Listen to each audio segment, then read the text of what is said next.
Hello, this is Ferdinando Almeida. I'm here today to talk about results from 3 experiments that we conducted to determine the effects of heat damage on the nutritional composition and on the amino acid digestibility of canola meal, sunflower meal, and cottonseed meal fed to pigs. This is the outline of this podcast. We'll start with an introduction, and then I'll move on to the objectives of the research, discuss some of the materials and methods, and then we'll look into the results from the 3 experiments, overall summary, and then I'll leave you with some implications of this research. Many feed ingredients in the swine industry are processed, particularly oilseed meals. They are heat processed primarily to decrease the concentration of anti-nutritional factors such as trypsin inhibitors, but also heat process is used to desolventize these meals. And then in the desolventizing process, depending on the equipment that is used, we'll have varying temperatures, pressure, moisture, and also the time of exposure of these ingredients to heat will vary. Some of the consequences of heat process is the formation of the Maillard reactions. And it has been shown that Maillard reactions, they decrease not only amino acid concentration, but also the amino acid digestibility in feed ingredients. And as I mentioned before, because there are different equipments being used in different processing facilities, we will see some variations in feed ingredient composition within the same plant and also among different plants. Now, this diagram gives a brief explanation of the Maillard reactions. And here on the top left, we have first a carbohydrate, and we have circled there the carbonyl group of that carbohydrate, which will likely react with the amino group of amino acids or proteins. And in this case here, we have lysine, and the epsilon amino group of lysine is very susceptible to this reaction under heat, pressure, and moisture. So the reaction is divided into initial, intermediate, and advanced stages. In the initial stages, we have the formation of the Schiff bases, which then, as the reaction progresses, form the Amador compounds. These Amador compounds, they will go through a series of other reactions called the stacker degradation, which will then yield to the formation of premelanoidins and then melanoidins at the more advanced stages of the reactions. The effects of these reactions, as I said before, because amino acids are involved in it, will decrease the amino acid concentration and also the digestibility, because once this reaction occurs, it is irreversible, and therefore the protein or amino acids affected are no longer available to the animal. Now, one of the problems that we have is that if we have a protein source which has been heat damaged, in the case of oilseed meals, for example, we have 2 kinds of lysine in that heat damaged material. We have what we call reactive lysine, which is the lysine that has a free epsilon amino group and has not participated in the Maillard reactions. But we also have blocked lysine, and this blocked lysine is the lysine that participated in the Maillard reaction and therefore is not available to the animal. However, when we take this material to do a standard amino acid analysis, we have to acid hydrolyze the protein before we can analyze for amino acids. And then under the acid hydrolysis steps, what we have here is reactive lysine, which is the same reactive lysine that we had before the acid hydrolysis, but we also have what we call regenerated lysine.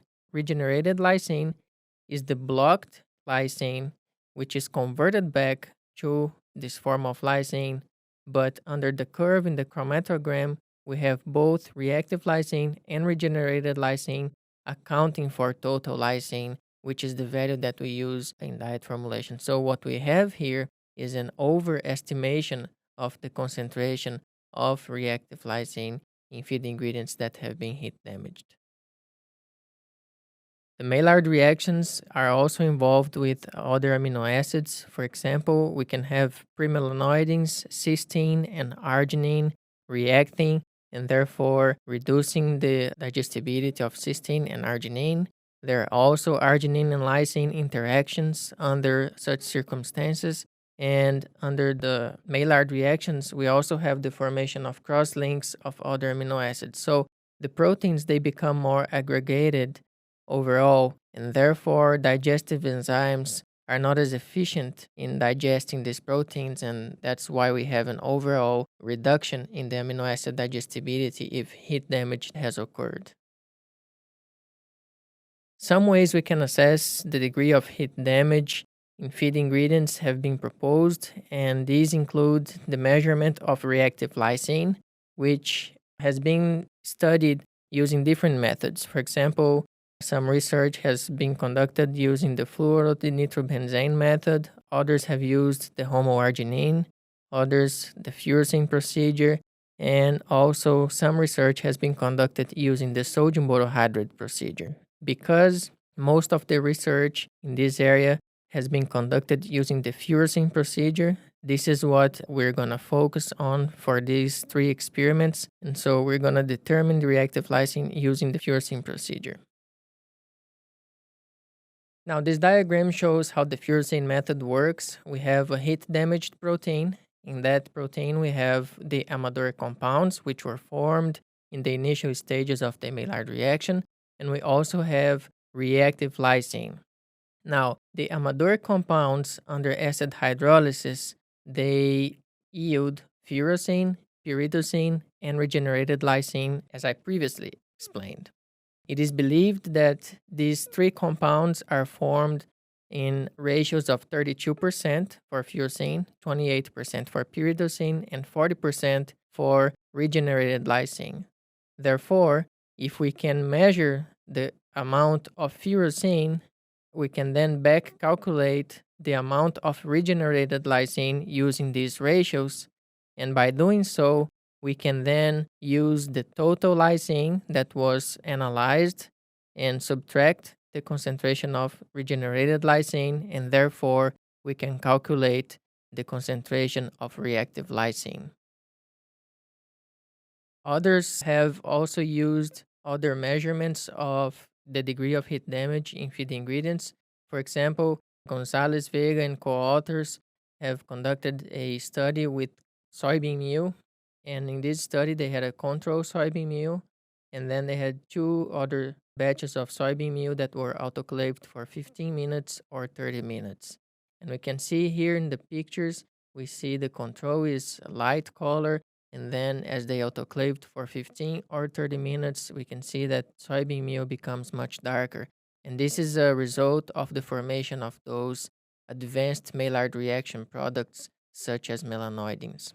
What they observed here also is that the crude protein concentration does not change as we heat damage this feed ingredient. However, the lysine concentration goes down from 3.05% in the control soybean meal to 2.69% in soybean meal that was autoclaved for 30 minutes. For this reason, we can then calculate the lysine to crude protein ratio, and that value will also decrease as the ingredient is heat damaged. So we can see here the control soybean meal with a lysine to crude protein ratio of 6.29, and the soybean meal autoclaved for 30 minutes with a lysine to crude protein ratio of 5.57. They also determined the concentration of furosine in this soybean meal, and as we can see here, the concentration of furosine increased from 0.015% in the control soybean meal all the way up to 0.026% in soybean meal that was autoclaved for 30 minutes.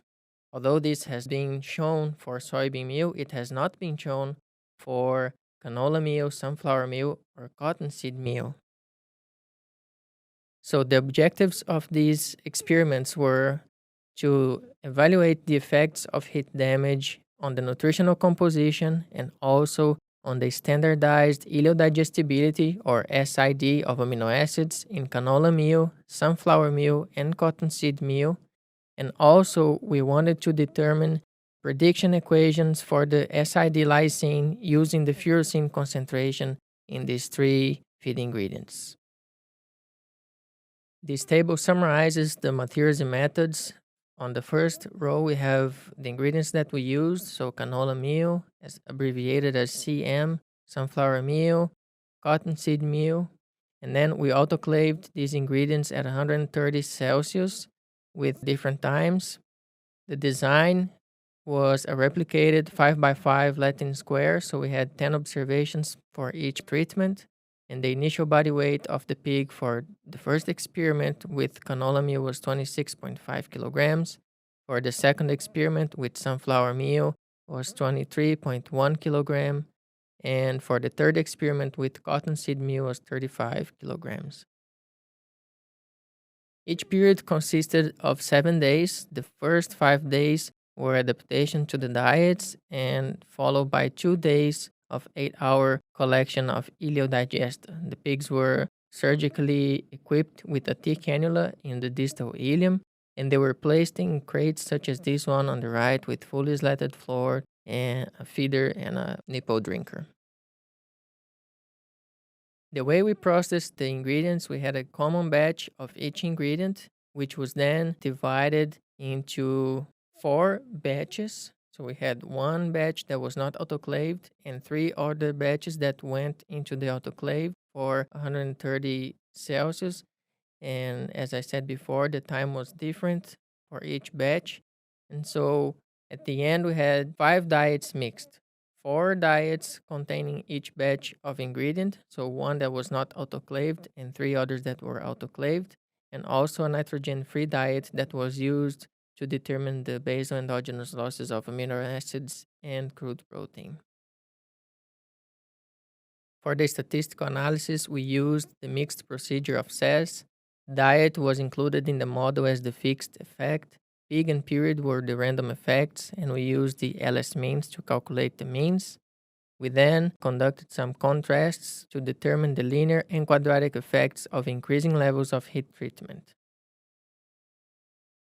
Now let's move on to the results. And for the first experiment, which was again conducted with canola meal, this graph shows the chemical composition of canola meal. We have concentration on the y-axis in percent, and then on the x-axis, we have here in this case ADF, NDF, and lignin. Canola meal that was not autoclaved is in the red bar. Canola meal that was autoclaved for 20 minutes is the yellow bar. Canola meal autoclaved for 30 minutes is the blue bar. And canola meal autoclaved for 45 minutes is the green bar. So as you can see here, starting with ADF, as autoclaving time increases from 0 to 45 minutes, we see that there is an increase in the ADF concentration from 20% to 31%. We observed a similar pattern for the NDF concentration, which was increased from 33% in canola meal that was not autoclaved to 47% in canola meal autoclaved for 45 minutes.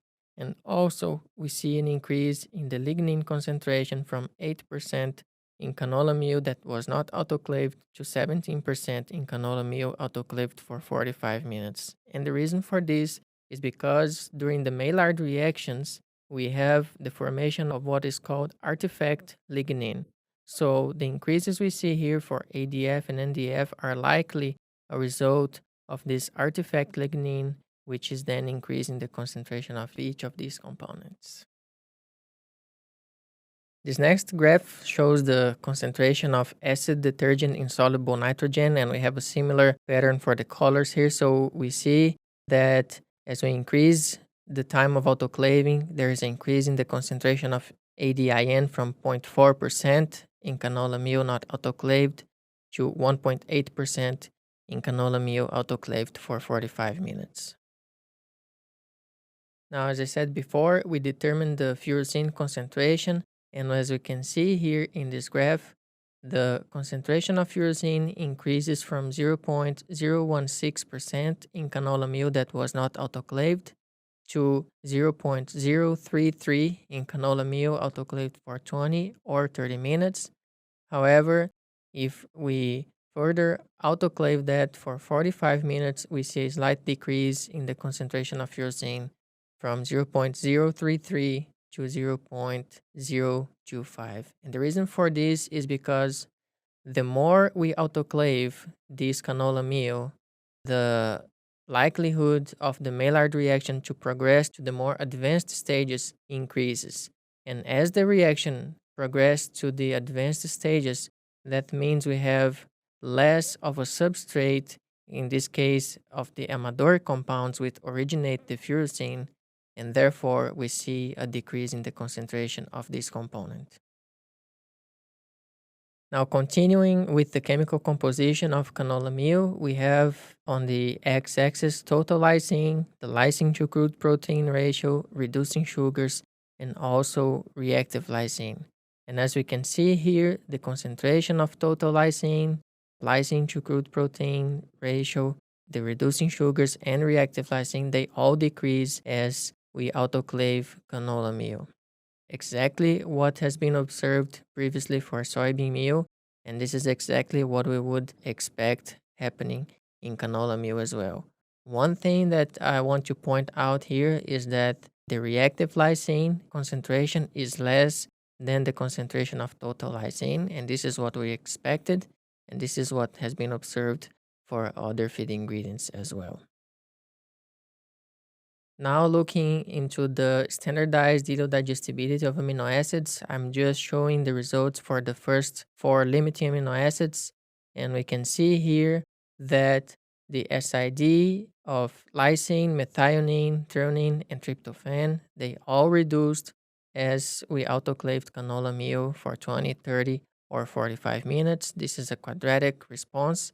And we can see also that lysine is the amino acid that is most affected by heat damage. It decreases from 68% in canola meal that was not autoclaved all the way down to 21% when canola meal was autoclaved for 45 minutes. We then calculated the concentration of reactive lysine and tried to use those concentrations to predict the concentration of SID lysine in percent. And we can see here that there is a pretty good correlation with an R-square of 0.82, and that indicates that the reactive lysine may be used as a predictor of heat damage in canola meal. Now let's move on to the second experiment with sunflower meal. And I have similar graphs as for the canola meal experiment. So we have first sunflower meal that was not autoclaved in the red bars, sunflower meal autoclaved for 20 minutes in the yellow bar, sunflower meal autoclaved for 40 minutes in the blue bar, and sunflower meal autoclaved for 60 minutes in the green bar. We can see here again that there is a slight increase in the concentration of ADF as we autoclave sunflower meal. We observe a similar pattern for the concentration of NDF, going from 32% in sunflower meal that was not autoclaved to 43% in sunflower meal autoclaved for 60 minutes. And we see a slight increase in the concentration of lignin from 5.6% in the non-autoclaved sunflower meal to 6.7% in sunflower meal autoclaved for 60 minutes. The concentration of ADIN was also increased from 0.22% in sunflower meal that was not autoclaved to 0.28% in sunflower meal autoclaved for 60 minutes. The furosine concentration was not changed from sunflower meal that was not autoclaved. It was 0.013 to the sunflower meal that was autoclaved for 20 minutes at 0.012%. However, as we autoclaved sunflower meal for 40 or 60 minutes, we see an increase in the concentration of furosine. In this graph, we have concentrations of total lysine, lysine to crude protein ratio, reducing sugars, and reactive lysine.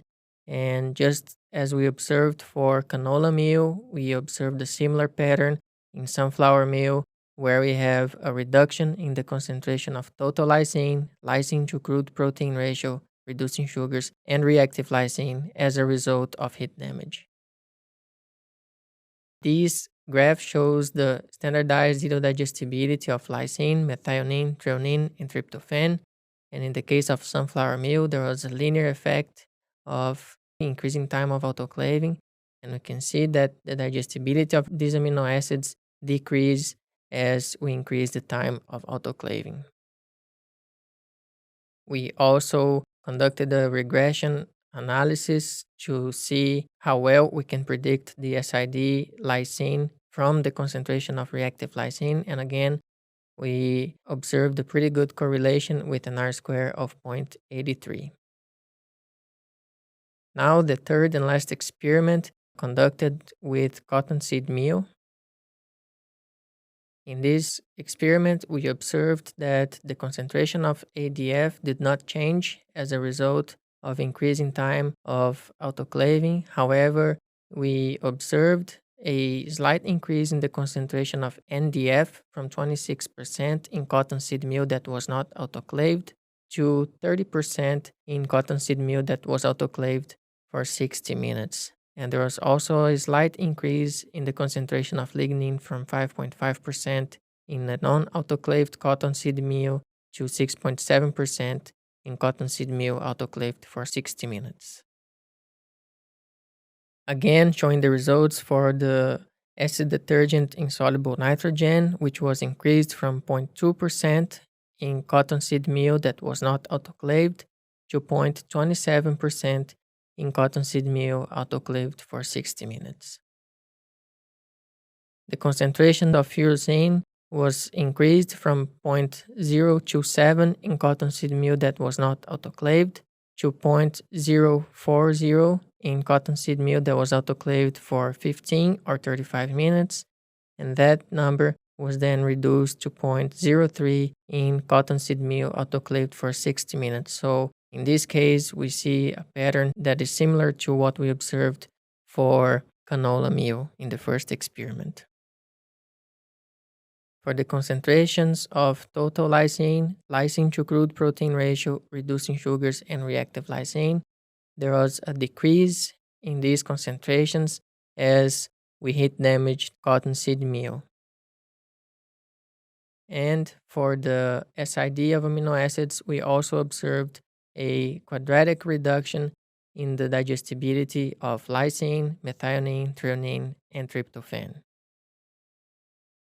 When we used the concentration of reactive lysine to predict the concentration of SID lysine in cottonseed meal, we observed a correlation of 0.64, which is not as high as we observed for the previous two experiments with canola meal and sunflower meal, which suggests that reactive lysine may not be the best predictor for the degree of heat damage in cottonseed meal.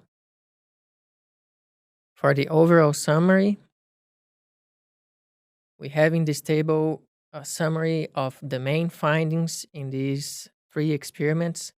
So as we can see here, under the nutrient composition, we see that there is an increase in the fiber components for canola meal.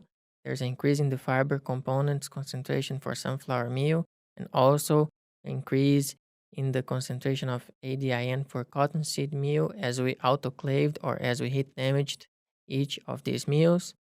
And we also observed that there is a reduction in the concentrations of reducing sugars, lysine, and this is total lysine, reactive lysine, and also the lysine to crude protein ratio. And this is very much standard across all three feed ingredients evaluated. For the SID of amino acids, we see that it always decreases as we increase the time of autoclaving or as we increase the degree of heat damage. However, this can be sometimes a quadratic reduction in the case of canola meal and cottonseed meal, and in other cases, it can be a linear reduction as we observed for sunflower meal. So the implications of this research is that our data provides evidence of the negative effects of heat damage in commonly fed feed ingredients. The protein quality of canola meal, sunflower meal, and cottonseed meal can be assessed by using the concentrations of lysine, lysine to crude protein ratio, and also reducing sugars, and in some cases, fiber components.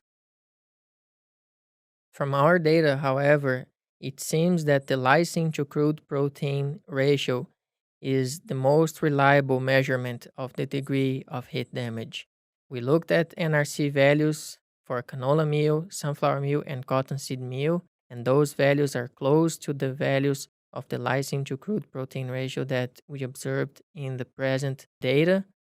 So we suggest that if one is using canola meal with a lysine to crude protein ratio less than 5.2, or sunflower meal with a lysine to crude protein ratio of less than 3.4, or cottonseed meal with a lysine to crude protein ratio of less than 3.9, we should be concerned about heat damage in these feed ingredients, as values less than these may indicate that these ingredients have been heat damaged. With that, I would like to acknowledge Evonik Industries for funding this research. And thank you for listening to this podcast. I encourage you to visit our website at nutrition.nsi.illinois.edu to find out more about other feed ingredients.